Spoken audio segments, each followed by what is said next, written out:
Hello everyone. The bench is semi-clean. These electronics are for future projects. Let me stow those away. This has been an eventful week.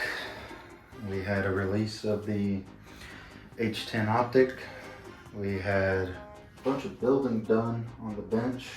That was every other project under the sun except for this damn truck. All I gotta do is 3D print some parts for it that I need to sit down and design. But I'm doing everything within my power not to, for some reason. I guess because adulting is hard. But as you can see, the body is clear now. I used this stuff right here to take the paint off. A lot of people may be jumping to the keyboards right now, swearing at me for using something that could eat away at the Lexan. Just to let you know, I used that product on this body about 4 days ago. So if it was going to eat through the Lexan and melt it, it probably would have already done so. I believe either tomorrow or Wednesday, I'm going to buckle down and do the paint job that I'm gonna do on this. I'll go ahead and spoil it because I spoil everything else on this channel. I'm gonna do a soap paint job where you spray soap and squiggly lines inside the body. And I'm hoping that's gonna come out cool. Also, for everyone else's amusement, my cat thought it was cute to chew the battery leads on this 1080, which is kind of a blessing in disguise because look how long Red Cat sells that battery lead with. So I can at least cut that in half and put an XT60 on it, because I think I'm gonna upgrade this to a 5000 adventure pack. Set this off to the side so you can see my desk mat that you can actually see now. And I'll bring up the H10.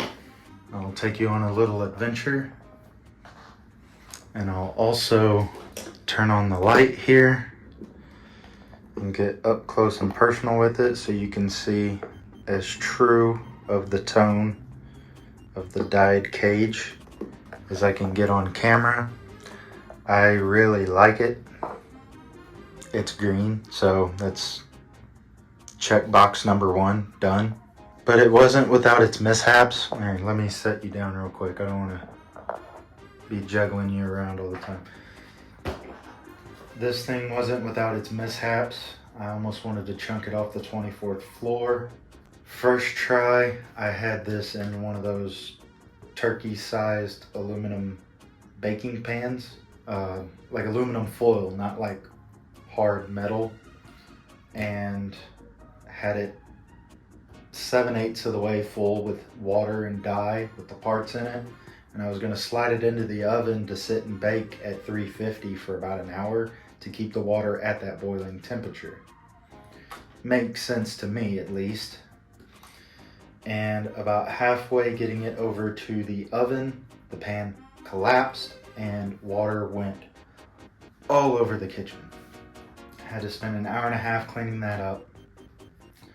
But round 2, I actually went out, bought like a actual metal turkey pan, got this finished, and I forgot 2 parts. So thankfully there is a bottle of dye sitting in a drawer that I forgot that I had, so I can put these handful of parts in.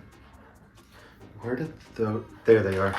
I also forgot the little bump stops, so that's what the color is supposed to look like if the nylon was white, because this is about maybe 5 minutes of dyeing. I currently also do not have the fuel cell in the back because I came across a post from, I think it's Smith Built, that has designed a bed and little cage area that I would like to get for mine. You can also see this monster sticker that I remembered. I have a Cricket and I've been cutting vinyl for this thing. And this was a trial run. I'm gonna try it again with some different settings. But I'd like to put this livery and then take maybe this green and fill in the insides of each letter.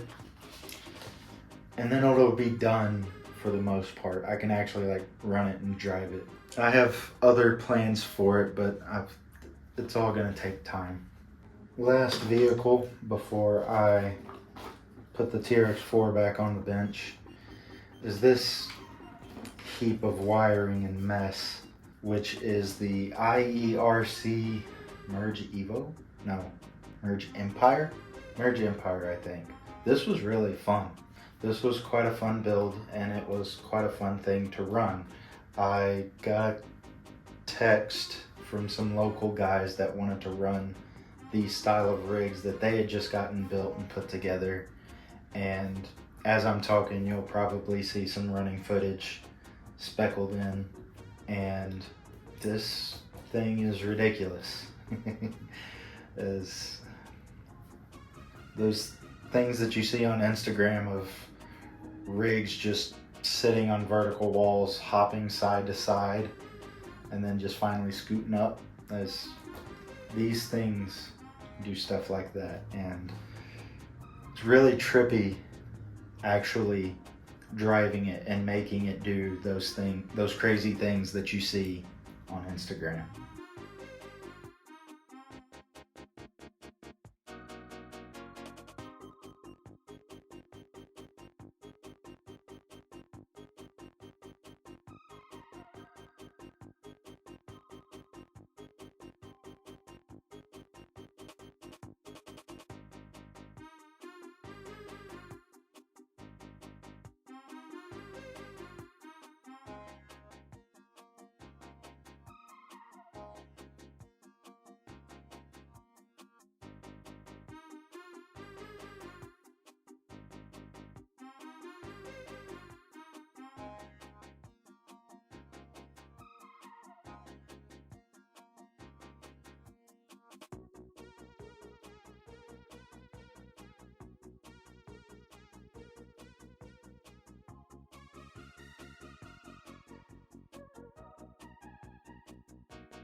This thing performs. It's nowhere near where it needs to be. I know it. I just had the 1080 loose back here, and the VHB tape didn't stick worth a damn, and it was just hanging off to the side the whole time. So you're probably gonna yell at me in the comments for that too. But also, this battery was back here because it was the only place I could think to put it in a time crunch. But I would like to print a little battery tray up here and possibly get the battery to sit like that, maybe even like that. Or I just may get lazy and just Velcro it to the top of the servo, which I might do. who knows, I may get crazy enough and actually build like a little battery tray and start running smaller batteries up over here. Shit, I could even get crazy enough to move the whole servo over here and put the battery right there, but that's getting ahead of myself. This thing was fun. This thing's a blast. Getting into chassis of this style, I really like, of blending trail truck geometry and sporty design all into one package is super cool and fascinating to me. I would show you another project that is like this, but I just remembered I dropped it behind my desk and I haven't fished it out yet. With all that procrastination out of the way, the next videos you see on this should be of painting it, getting the 3D prints modeled and done, and having this thing given away, hopefully by next Saturday. Leave me some motivational words in the comments. I definitely could use them. I'll see everyone in the next video.